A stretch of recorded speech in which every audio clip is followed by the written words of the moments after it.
오늘 제목은 이제 예고해드린 대로 유아 시절 죽은 이들은 어디에 가는가, 이런 제목으로 이제 말씀을 드리려고 합니다.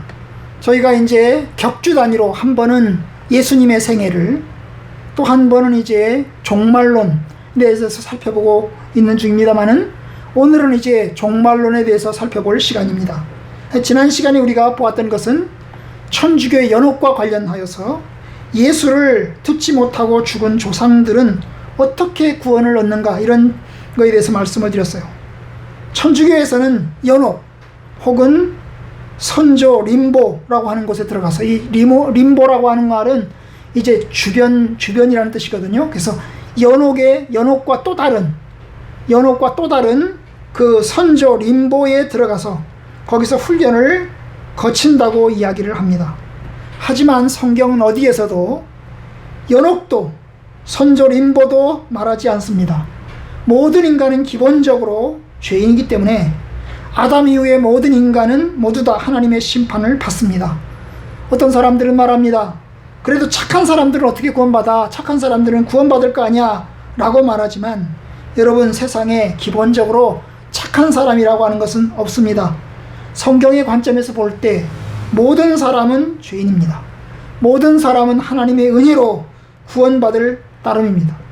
아브라함을 선택하신 것도, 노아를 선택하신 것도 하나님의 은혜요, 하나님의 주권에 속한 것입니다.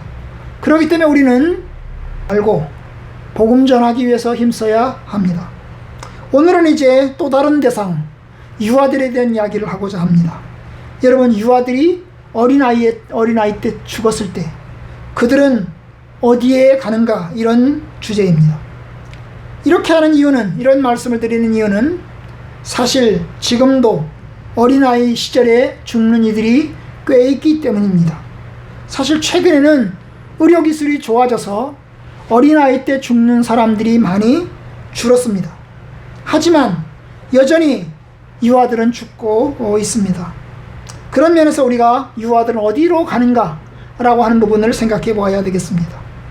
그거에 대해서 가장 첫 번째로 생각할 것이 바로 천주교의 교리입니다. 여러분, 천주교에서는 굉장히 중요한 교리가 하나 있었는데요. 그 교리가 뭐냐면 유아 림보라고 하는 것입니다. 이 림보라고 하는 말은 주변이라는 뜻이라요. 주변. 그러니까 연옥이 있고 연옥 말고 또 다른 주변이 하나 있는 것입니다. 그 또 다른 주변이 뭐냐 하면 바로 유아들이 가는 소위 이제 천국도 아니고 지옥도 아니고 연옥도 아닌 또 다른 장소, 그것을 림보라고 이야기를 했어요. 유아들은 죄를 짓진 않았습니다. 아니, 태어나면서 죄인이긴 하지요. 원죄를 가지고 태어나긴 하지만 그래도 사는 동안에 죄를 짓진 않았습니다. 여전히 자범죄를 가지고 있습니다. 그렇기 때문에 그들의 영혼은 천국도 아니고 지옥도 아니고 그 중간 장소라고 할 수 있는 연옥과 그 연옥 비슷한 곳인 이제 림보에 영원히 머문다고 하는 것이 천주교의 교리였습니다. 그러니까 이 림보라고 하는 곳은 영원히 머무는 곳입니다. 그곳에서 이제 뭐 잘 지내가지고 천국으로 올라가거나 뭐 이런 것이 아니고 거기에서 계속해서 영원히 지내야 된다는 것입니다. 이 교리는 지난 800년 동안 그들은 이 교리를 믿어왔습니다. 그런데 천주교에 굉장히 중대한 변화가 생겼습니다. 2007년 로마 바티칸 교황 베네딕트 16세는 바로 이 교리를 폐지를 시켰습니다. 이제 우리는 더 이상 유아 림보를 믿지 않는다. 왜냐하면 유아 림보라고 하는 것이 성경적인 근거가 없는 겁니다. 하나님 말씀의 근거가 없는 것입니다. 그래서 그들은 3년간의 연구 끝에, 3년 동안 이 문제를 연구한 끝에 이제 유아 림보라고 하는 것을 우리는 더 이상 우리 천주교의 교리로 인정하지 않겠다고 했던 것입니다. 그래서 이건 변화죠. 굉장히 큰 변화입니다. 다만 천주교회에서는 하나님께서 모든 사람을 특별히 어린아이들은 이 세상에 태어나서 죄를 짓지 않는데 어떻게 구원받을까? 이것에 대해서 중대한 혼란기 가운데 있습니다. 사실 천주교회에서는 구원받을 수 있는 굉장히 중요한 길이 세례입니다. 세례를 받아야 구원함을 얻습니다. 그래서 그들은 유아 세례를 굉장히 중요하게 생각을 해왔습니다. 유아 세례를 받아야 구원함을 얻는 것입니다. 그래서 그들은 죽기 직전에라도 즉시 유아 세례를 시행하였습니다.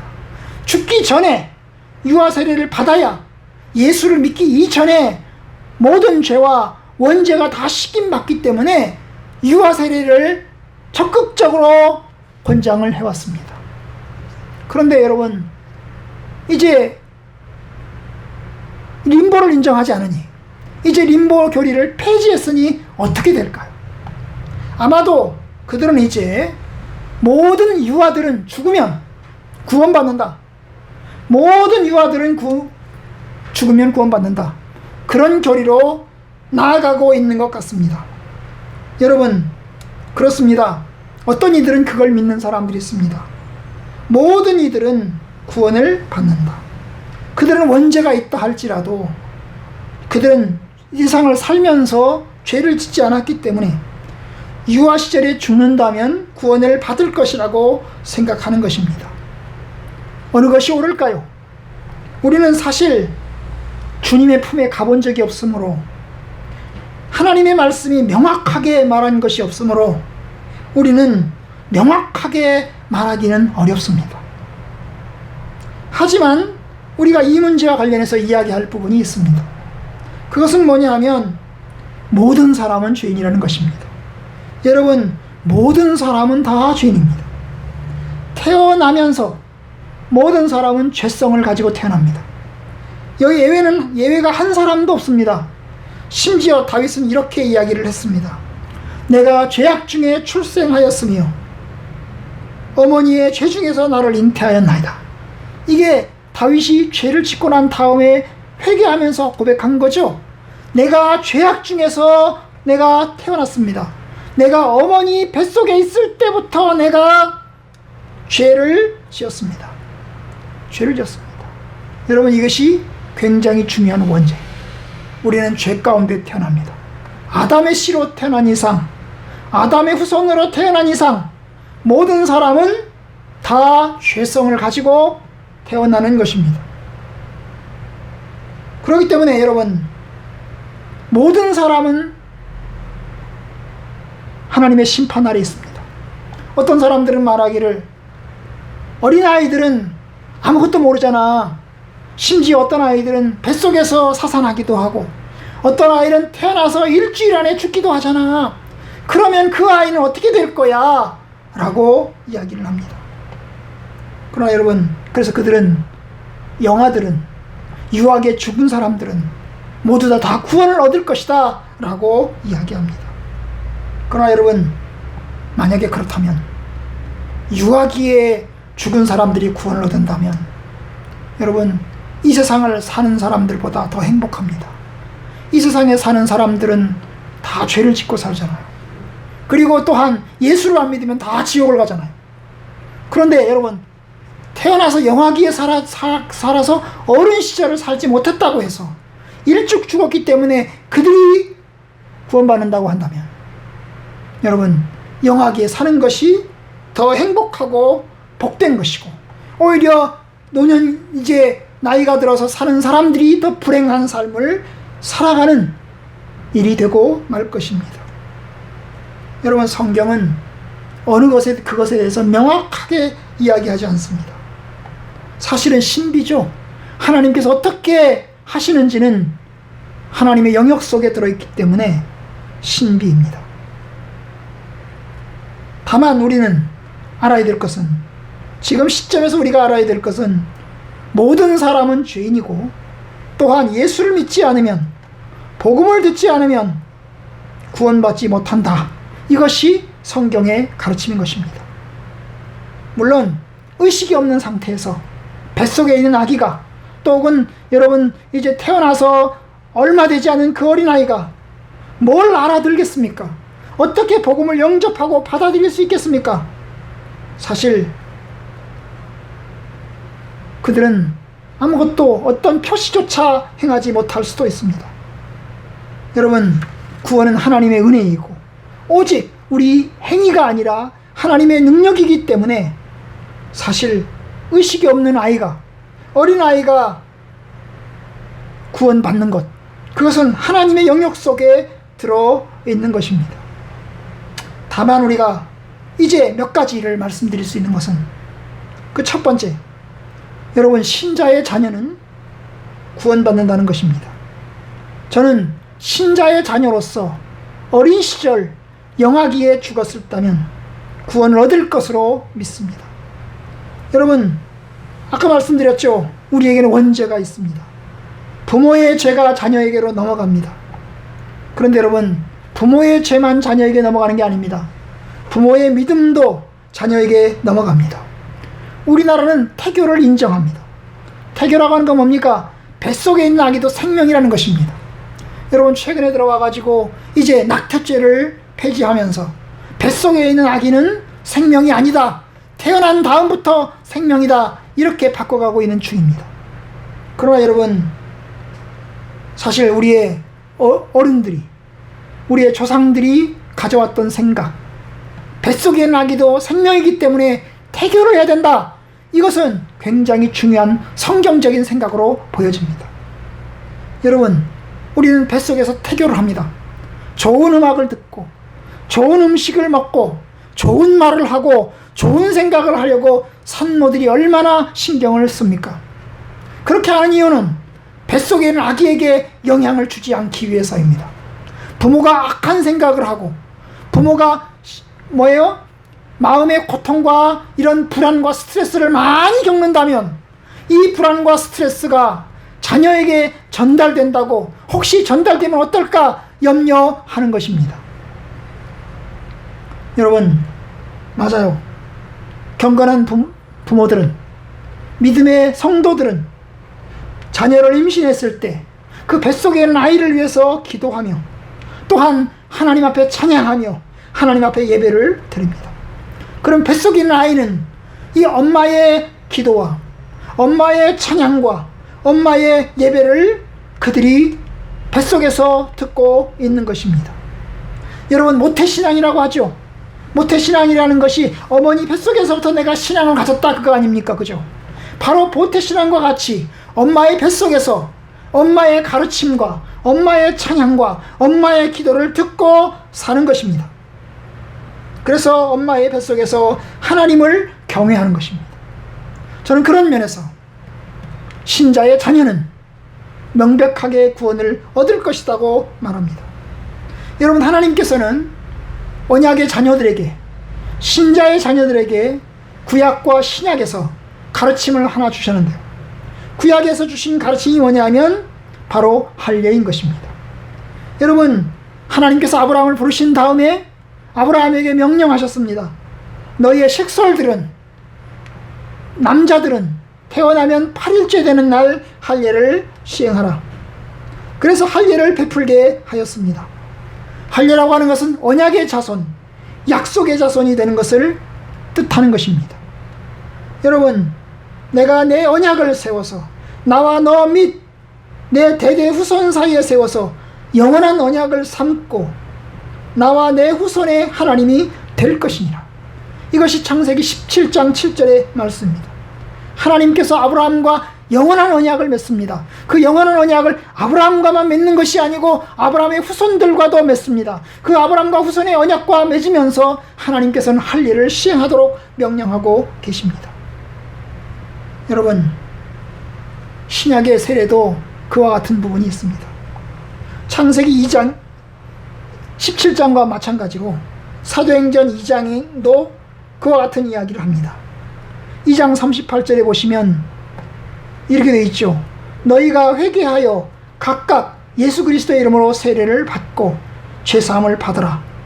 그리하면 성령의 선물을 받으리니 너희가 세례를 받고 죄의 용서를 받으라. 그러면 너희들이 성령의 선물을 받을 것이다. 그런데 그 약속은 39절, 너희와 너의 자녀와 모든 먼 데사람 곧 주 우리 하나님이 얼마든지 부르시는 자들에게 하신 것이라. 너희와 너희 자녀에게 하신 것이라. 여러분, 바로 그렇습니다.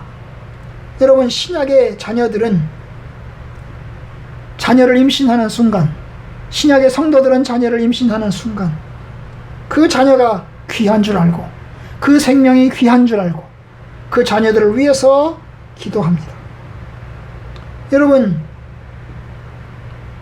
하나님의 성도들에게서 신자의 자녀들은 이제 하나님의 언약 속에 들어가게 되는 것입니다.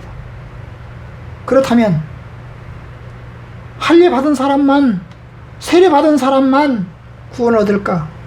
여러분, 할례를 보십시오. 할례는 태어나서 8일째 되는 날 할례를 행했습니다. 왜 8일이었죠? 7일째까지는 산모가 부정하기 때문입니다. 산모의 부정하는 기간을 지나서 8일째 되는 날 할례를 행했습니다. 그런데 여러분, 옛날에는요, 태어나자마자 많이 죽었습니다. 일주일을 넘기지 못하고 죽은 생명들이 많습니다. 그러면 여러분, 할례를 받지 못하고, 태어나자마자 할례를 받지 못하고 일주일 안에 죽었어요. 그럼 어떻게 해야 됩니까?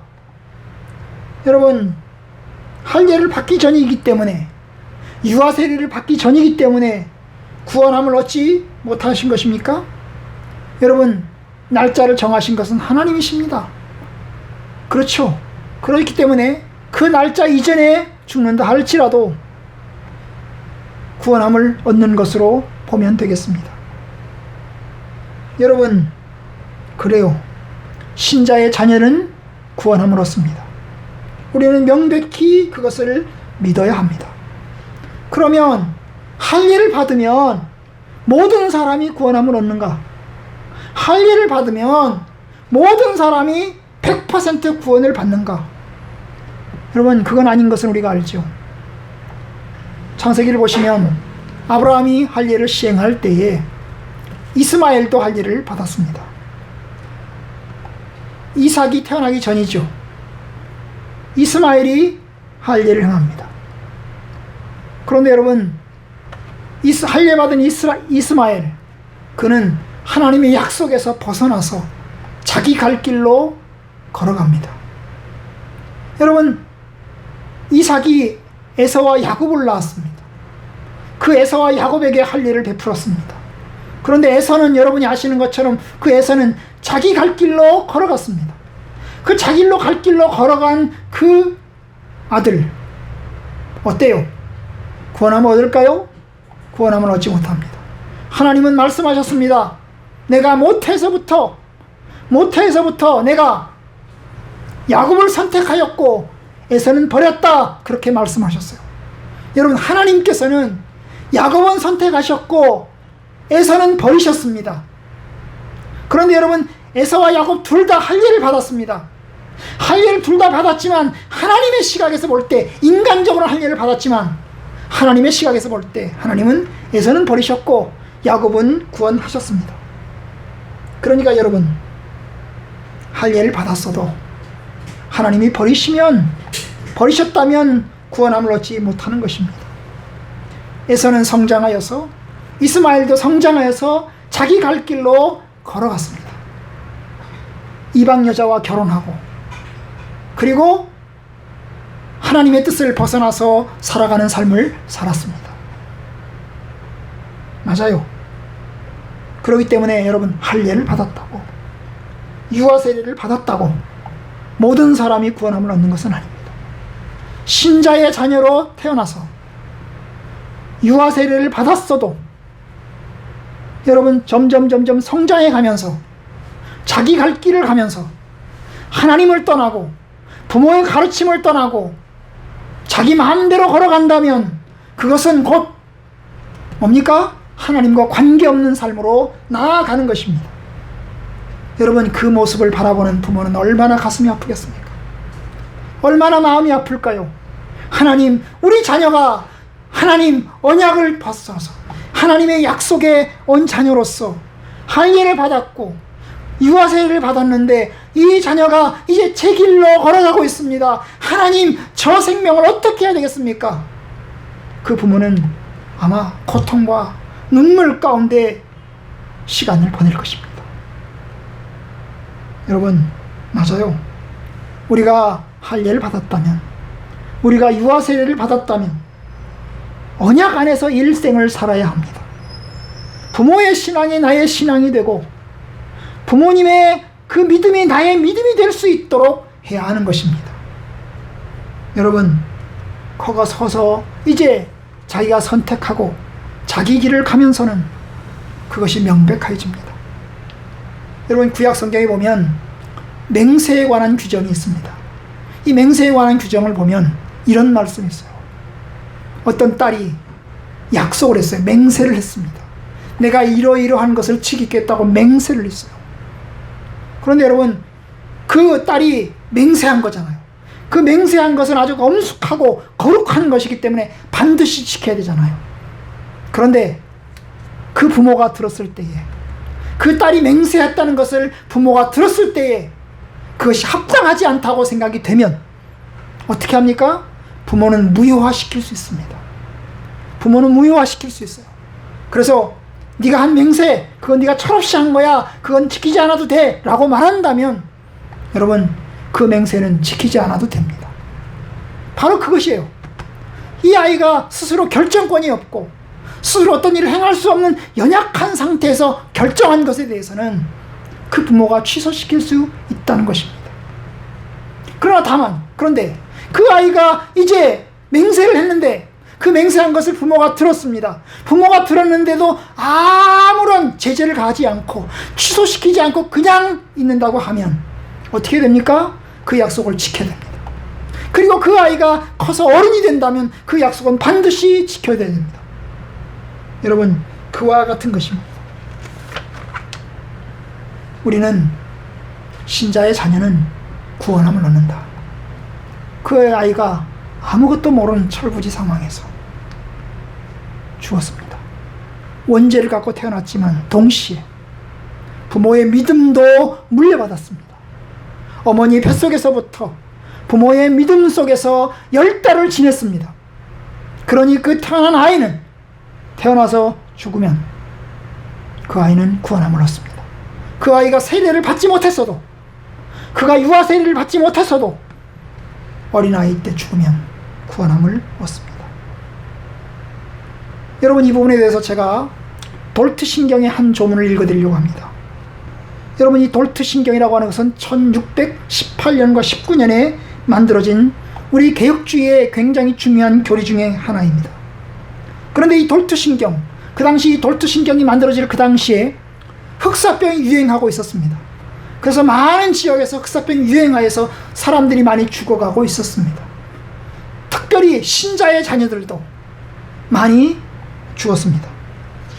여러분, 우리 장로교회의 아주 중요한 분인 요한 칼빈은 33살에 그는 프랑스 출신의 두 자녀를 가진 미망인 과부와 결혼을 했습니다.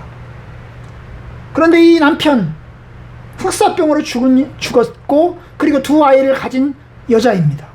그런데 칼빈은 이 여자와 결혼을 하였습니다.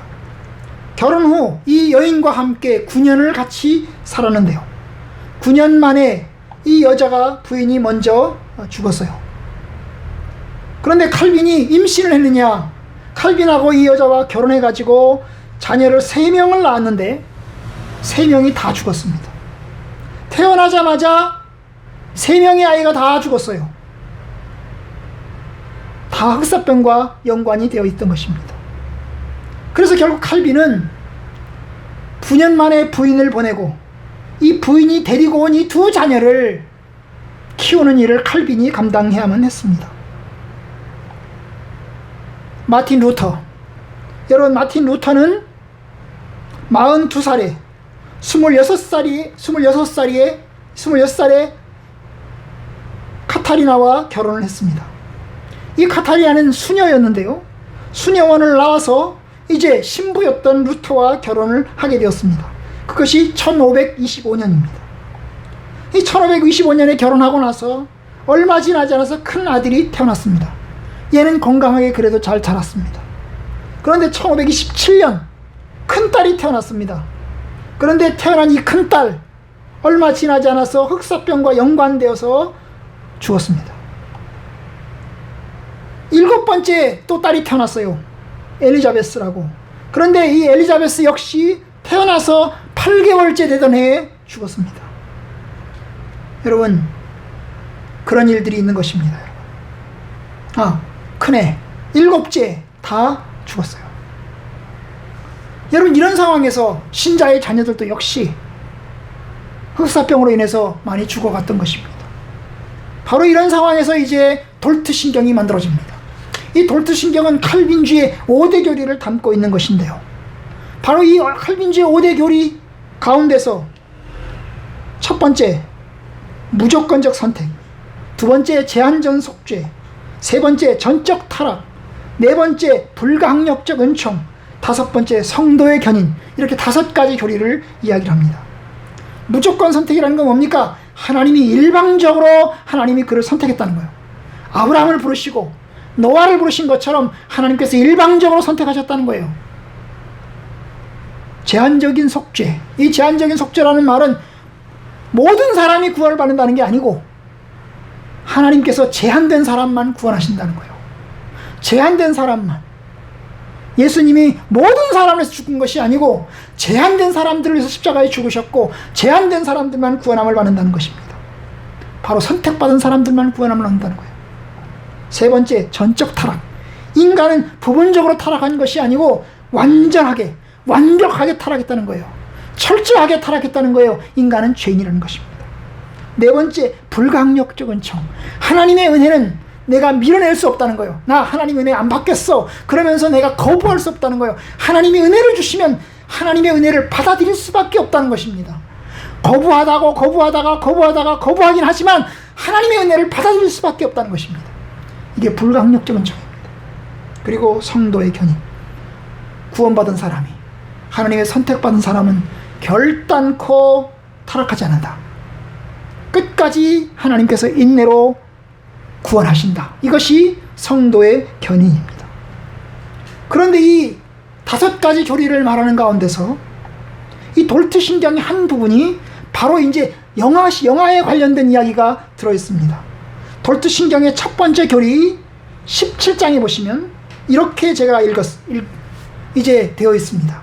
제가 오늘 주보 옆에다가 실어놨습니다. 주보 옆에 실어서 내가 이제 올려드린 글 가운데 보면 우리는 하나님의 뜻에 관하여 하나님의 말씀으로부터 판단해야 된다. 그렇습니다. 하나님의 말씀이 말하는 것까지 우리가 받아들입니다. 하나님께서 어떻게 말씀하시는지 우리가 봐야 됩니다. 하나님의 말씀은 신자들의 자녀들이 거룩하며 본성상에 의해서가 아니라 은혜의 언약이라는 견지에서 그들의 부모에게 포함되어 있다.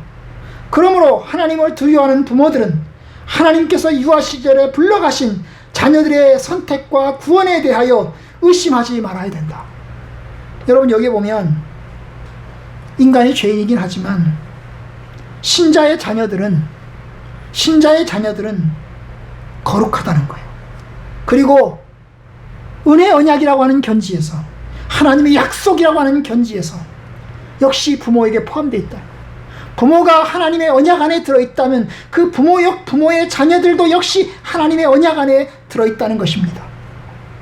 그렇기 때문에 어린아이가 죽는다면, 죽었다고 해도 하나님께서 그들을 선택하셨고 그들을 구원했다는 것에 대해서 의심하지 말아야 된다. 의심하지 말아야 된다 이겁니다. 여러분, 그러니까 신자의 자녀들은 구원함을 얻는다는 것입니다. 믿는 부모의 자녀가 일찍 죽는다면 부모의 그 믿음, 하나님의 약속에 근거하여서 그 자녀들까지도 구원에 이른다고 하는 것을 우리가 믿어야 됩니다. 신자의 자녀도 하나님의 자녀입니다. 그러면 여러분, 불신자의 자녀는 어떻게 될까요? 여러분, 불신자의 자녀들, 그 자녀들이 어린아이에 죽었다면, 어린아이 시절에 죽었다면 어떻게 될까요? 어떤 사람들은 말합니다. 하나님은 사랑의 하나님이시다. 하나님은 은혜의 하나님이시다. 하나님은 한 영혼 한 영혼을 다 불쌍히 여기시고 귀하게 여기신다. 자, 봐라. 하나님이 요나를 니느웨로 보냈지 않았느냐. 그런데 요나가 니느웨로 가서 그들에게 하나님 말씀을 전했지 않았냐. 하나님은 그 니느웨를 사랑하시고 아끼셨다. 사실 니느웨는 아시리아의 수도입니다. 아시리아는 북왕국 이스라엘, 남왕국 유다를 엄청나게 괴롭혔던 아주 나쁜 나라입니다. 요즘으로 말하면 일본이 되겠습니다. 그런데 여러분, 이 아시리아에 하나님께서는 요나를 보내십니다. 요나는 그 아시리아가 미워서, 니느웨가 미워서 그 니느웨로 가지 않으려고 도망가지 않습니까? 결국 붙잡혀서 할 수 없이 가잖아요. 그죠? 할 수 없이 갑니다. 그리고 할 수 없이 하나님 말씀을 전합니다. 그때 하나님께서 하신 말씀이 있습니다. 요나서 4장 11절에 보면 이 큰 성읍 니느웨에는 좌우를 분별하지 못하는 자가 12만 명이요 가축도 많이 있나니 내가 어찌 아끼지 아니하겠느냐. 여러분, 좌우를 분별하지 못하는 자가 12만 명입니다. 이 좌우를 분별하지 못하는 자가 누굴까요?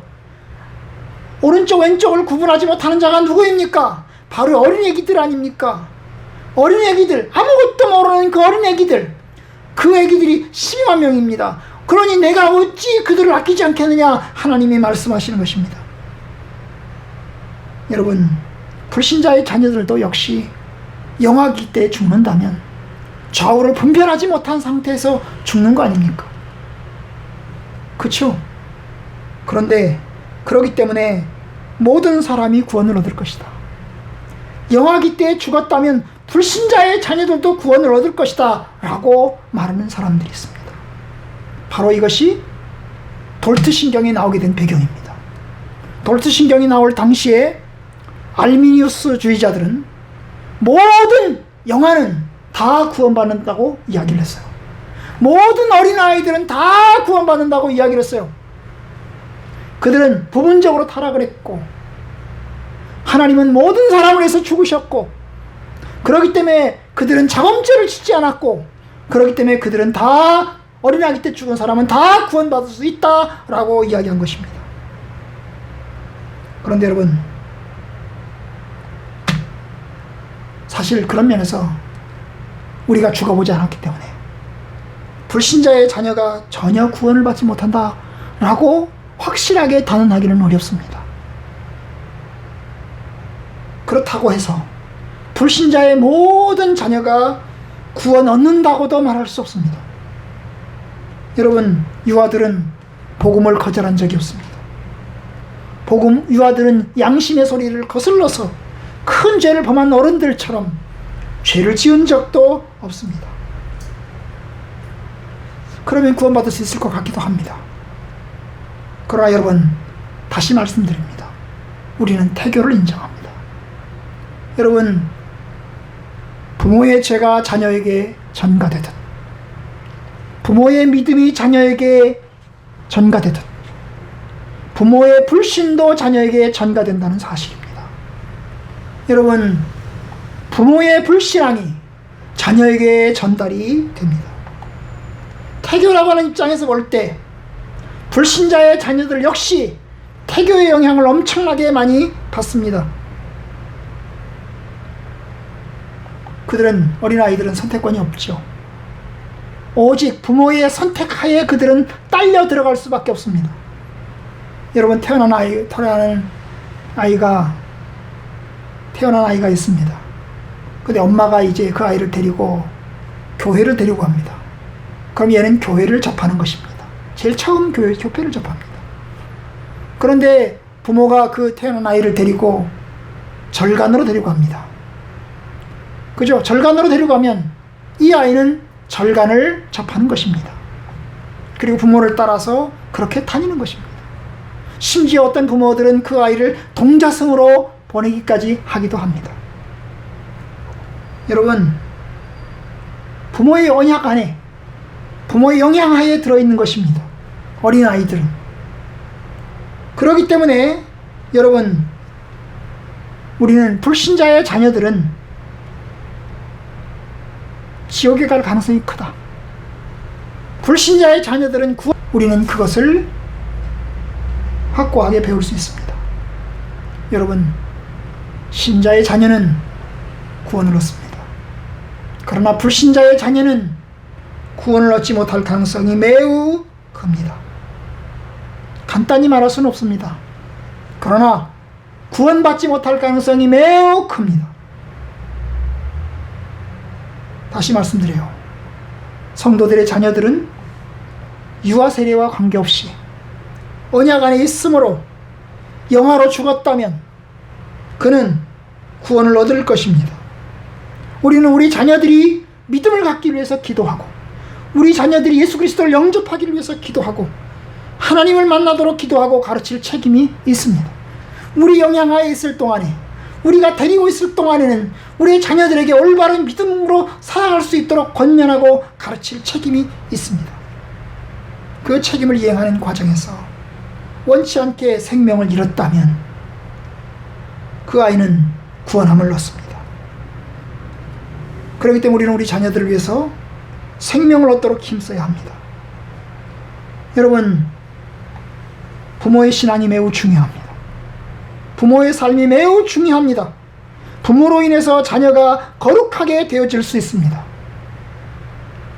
고린도서 7장 14절, 믿지 아니하는 남편이 아내로 말미암아 거룩하게 되고 믿지 아니하는 아내가 남편으로 말미암아 거룩하게 되느니 그렇지 않으면 너희 자녀도 깨끗하지 못하리라.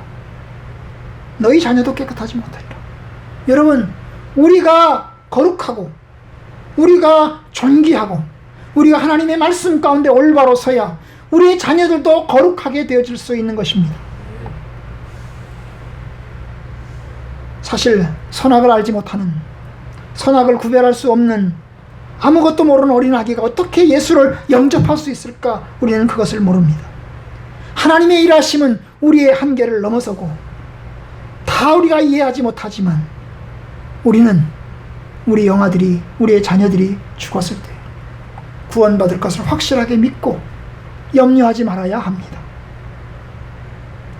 그러나 동시에 불신자의 자녀들은 구원받지 못할 가능성이 매우 큽니다. 그들은 어릴 때부터 복음을 듣지 못할 가능성이 매우 크고 부모의 기도를 듣지 못할 가능성이 크고 부모의 찬송 소리를 듣지 못할 가능성이 크고 부모의 예배를 듣지 못할 가능성이 크고 부모의 죄된 것을 이어받을 가능성이 매우 큽니다. 그렇기 때문에 여러분, 불신자의 자녀들은 구원받지 못할 가능성이 매우 큽니다. 이제 결론 말씀드리겠어요. 우리는 그렇기 때문에 우리가 앉았을 때든지 일어날 때든지 누웠을 때든지 우리의 자녀들에게 하나님의 말씀을 가르치는 일을 열심히 가르쳐야 됩니다. 심지어 뱃속에 있는 어린 아기에게까지 하나님의 말씀을 가르쳐야 됩니다. 모태로부터 거룩함을 입도록 하나님의 진리 가운데로 이 아이가 있을 수 있도록 하나님 앞에 기도하고 그리고 가르치고 그리고 격려하고 힘써야 합니다. 여러분들의 사명을 잘 감당하시길 바랍니다. 여러분들의 사명을 감당하다가 원치 않게 그 어린아이들을 잃었을 때에 여러분 염려하지 마세요. 하나님께서 그들을 구원하실 것입니다. 그들 속에 하나님의 생명이 그들 속에 들어있다고 저는 믿습니다. 하나님께서 그들을 구원하신다고 저는 믿습니다. 그런데 여러분, 그들은 여전히 부모의 영향하에 있어요. 나이가 20살이 넘고 30살이 다 되었지만 부모의 영향하에 있어요. 어린아이와 같은 것입니다. 그런데 그 아이들이 이제 그 자녀들이 이제 다른 영향으로 들어간다고 칩시다. 다른 영향으로 들어갔을 때 어떨까요? 영향이 달라지는 것입니다. 그죠? 영향이 달라지는 것입니다. 그러면 또 다 그 영향을 받아서 또 그런 삶으로 바꿔질 수도 있습니다. 그죠?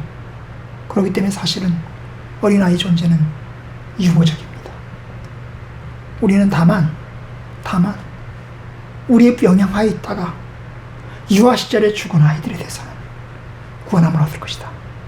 그리고 우리는 우리의 자녀들에 대해서 끝까지 기도하고 힘쓰고 노력해야 된다.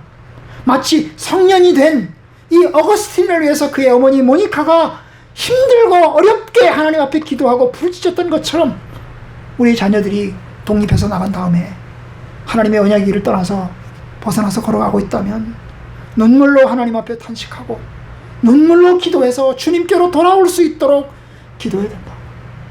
이것이 우리가 감당해 나가야 될 몫입니다. 여러분들 속에 하나님의 은혜와 평강이 함께하기를 바랍니다. 하나님의 말씀으로 위로를 얻기를 바랍니다. 우리를 통해서 우리의 자녀들이 언약 안에 들어와 있습니다. 우리 아이들 비록 유아세례 안 받았어요. 우리는 시연이 이제 데리고 와서 유아세례를 아직 안 줬어요. 그죠? 안 줬어요. 우리 큰애 주영이 주은이도 유아세례를 안 줬어요. 왜냐? 제 아내는 커서 자기의 신앙으로 이제 신앙을 고백하고 세례를 받는 게 좋겠다고. 그래서 주영이 주은이도 커서 자기 신앙으로 세례를 받았어요. 시연이도 마찬가지. 그런데 여러분, 세례를 안 받은 상태에서 걔네들이 만약에 죽는다고 칩시다. 어떻게 될까요? 구원함을 얻습니다. 왜요? 그들은 예수 그리스도를 믿습니다. 그들은 하나님을 경외하고 있습니다. 그러니 여러분, 하나님 앞에 참으로 하나님의 구원을 신뢰하는 우리 성도들, 믿음으로 자녀들을 위해서 기도하는 여러분들 되시기를 주의 이름으로 다 축원합니다.